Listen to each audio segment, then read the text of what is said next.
Good morning students, welcome to your English class. Today we are going to start our third chapter, Ishwaran the Storyteller. One night Mahendra woke up from his sleep and saw a dark, cloudy form. He broke out into a cold sweat. Was it a ghost? So एक दिन महेंद्र नींद से उठा और उसने देखा कि एक क्लाउडी सा मतलब धुएं जैसा या बादल जैसा कुछ फॉर्म बना हुआ है, कोई इंसान जैसा बना हुआ है और वो डर गया और पसीने से भीग गया और उसने सोचा क्या ये भूत है. The story was narrated to Ganesh by a young man. अब ये जो स्टोरी है वो गणेश को सुना रहा है कोई एक यंग मैन है, महेंद्र बाय द नेम. उसका नाम क्या है? Mahendra. He was junior supervisor in the firm which offer on hire supervisor at various type of construction site. वो एक सुपरवाइजर था. सुपरवाइजर मतलब जो जब कोई काम चल रहा होता है तो उस पर जो नज़र रखता है, जो देखता है कि सब सही सही चल रहा है, वो उसका काम था. सुपरवाइजर था, जूनियर था. ठीक है. एक कंपनी में वो जूनियर सुपरवाइजर था और उसे ऑफ़र मिली थी सुपरवाइज़र बनने की काफ़ी जगह पे, जैसे कि फैक्ट्री, ब्रिज, डैम, यहाँ पे काम करने के लिए उसको ऑफर मिल रहे थे. Mahendra job was to keep an eye on the activities at the work site. जैसा कि मैंने बताया, जैसे सुपरवाइज़र का काम होता है, महेंद्र का जॉब यही था कि वो उसको नज़र रखनी होती थी हर काम के ऊपर कि क्या चल रहा है, कैसा चल रहा है. तो यही सुपरवाइज़र का काम होता था. He had to keep moving from place to place every now and then as ordered by his head office. उसके जो हेड ऑफिस था, जो उसकी कंपनी थी या ऑफिस था, वहाँ से उसे अलग ऑर्डर आते रहते थे और इसलिए उसे एक जगह से दूसरी जगह पर जाना पड़ता था, कभी यहाँ कभी वहाँ, क्योंकि एक ही जगह पर कंस्ट्रक्शन तो होता नहीं है. तो उसकी कंपनी जहाँ जहाँ कुछ बनाती थी उसे वहाँ वहाँ भेज देती थी. From a coal mining area to railway bridge construction site, from there after a few month to a chemical plant which was coming up somewhere. कभी उसे कोल माइनिंग मतलब कोयले की खदान में भेज देते थे, तो फिर कभी जहाँ पे रेलवे ब्रिज बन रहा हो, मतलब ट्रेन जाने के लिए जो ब्रिज बन रहा हो वहाँ भेज देते थे.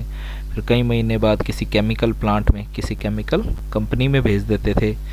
तो ऐसे उसे यहाँ से वहाँ, वहाँ से यहाँ, किसी न किसी कंपनी में भेजते रहते थे. किसे? महेंद्र को. He was a bachelor, so he was unmarried. His needs were simple and he was able to adjust himself to all kind of odd condition, whether it was an ill-equipped circuit house or a makeshift canvas stand in the middle of a stone quarry. So वो bachelor था और इसलिए उसकी needs थी, उसकी ज़रूरतें थी, वो काफ़ी कम थी और सिंपल थी. उसे मतलब ज़्यादा चीज़ें चाहिए नहीं होती थी एडजस्ट होने के लिए. वो कहीं पे भी एडजस्ट हो जाता था, चाहे कितनी भी बुरी जगह क्यों ना हो. सो चाहे अब बुरी कंडीशंस के बता रहे, चाहे इल इक्विप्ड सर्किट हाउस हो, या तो मतलब ऐसी जगह, कोई सर्किट हाउस वो होता है जहाँ पे मेहमान रहते हैं आके. अगर आप जैसे गवर्नमेंट में हो तो वहाँ पे, गवर्नमेंट वर्क में हो तो वहाँ पे आपके लिए क्वार्टर होते हैं. तो वो कहते हैं कि चाहे वहाँ का जो इल इक्विप्ड मतलब बिल्कुल वहाँ पे साजो सामान ना हो, बेड वगैरह ना हो, ढंग की चीज़ें ना हो, ऐसी जगह हो तो भी वो वहाँ पे एडजस्ट कर लेता था. या फिर जैसे टेंट बना होता है पहाड़ के, जैसे पथरीले इलाकों में टेंट बने होते हैं, वहाँ रहना हो तो वो वहाँ भी रह लेता था. उसे मतलब कहीं पे भी रहने में कोई प्रॉब्लम नहीं थी, वो एडजस्ट कर लेता था. But one asset he had was his cook Eswaran. पर उसके साथ हमेशा उसके एक कुक रहता था जिसका नाम क्या था? Ishwaran. The cook was quite attached to Mahendra and followed his uncomplainingly wherever he was posted. जो उसका कुक था जिसका नाम था ईश्वरन, वो उससे बहुत ज़्यादा अटैच था, बहुत ज़्यादा प्यार था दोनों के बीच में, और वो जहाँ जाता था वो उसके साथ जाता था. He cooked for Mahendra, washed his clothes, chatted away with his master at night. तो ईश्वरन क्या करता था? खाना बनाता था, कपड़े धोता था और रात को ये दोनों बैठ के बातें करते थे. He could weave out endless stories and anecdotes on varied subject.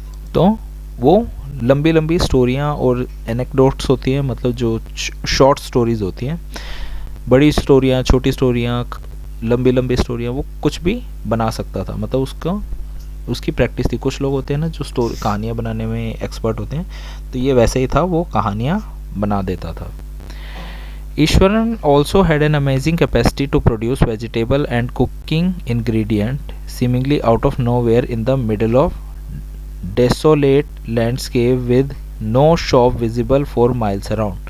तो ईश्वरन का एक और कैपेसिटी थी, मतलब एक और टैलेंट था कि जो खाना बनाने के लिए मसाले या ऐसी चीज़ें इंग्रेडिएंट होती है जो हमें खाना बनाते वक्त यूज़ करनी पड़ती है, अगर ऐसी जगह हो कि जहाँ पे कुछ भी ना हो, आप जंगल में हो या किसी ऐसी जगह जहाँ पे दूर दूर तक दुकान ना हो, तो वो वहाँ पे भी वो चीज़ अरेंज कर लेता था, कैसे ना कैसे करके।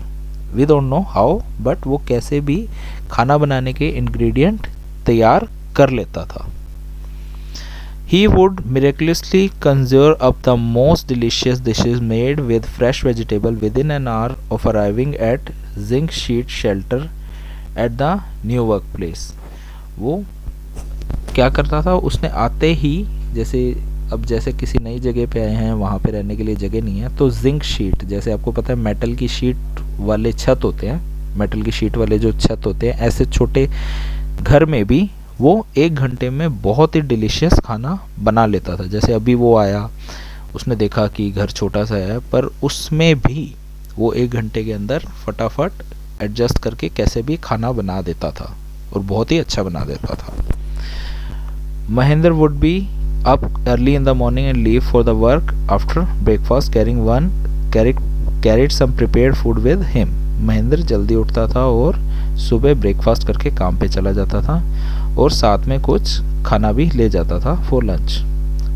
Meanwhile, Ishwaran would tidy up the shed, wash the clothes, and have a leisurely bath, pouring several buckets of water over his head, muttering a prayer all the while। तो तब तक ईश्वरन क्या करता है, ईश्वर पूरा शेड जो जहाँ पे वो रहते थे वो पूरा साफ करता था, कपड़े धो देता था, नहाता था। और वो नहाता कैसे था, आराम से नहाता था कि बहुत सारे, जैसे बकेट उठा के पूरा सर पे डाल देना। जैसे लोग, कुछ आपने देखा होगा गांव में लोग होते हैं कि बकेट में पानी भरते हैं और पूरा का पूरा अपने ऊपर डाल देते थे, तो वो वैसे ही नहाता था और नहाते नहाते कुछ प्रेयर भी करता रहता था। It would be lunch time by then, after eating he would read for a while before dozing off. उसके बाद लंच टाइम हो जाता था, वो लंच करता था, खाना खाता था, कुछ पढ़ता था और उसके बाद सो जाता था। The book was usually some popular Tamil thriller running to 100 of pages. Its imaginative descriptions and narrative flourishes would hold Ishwaran in thrall।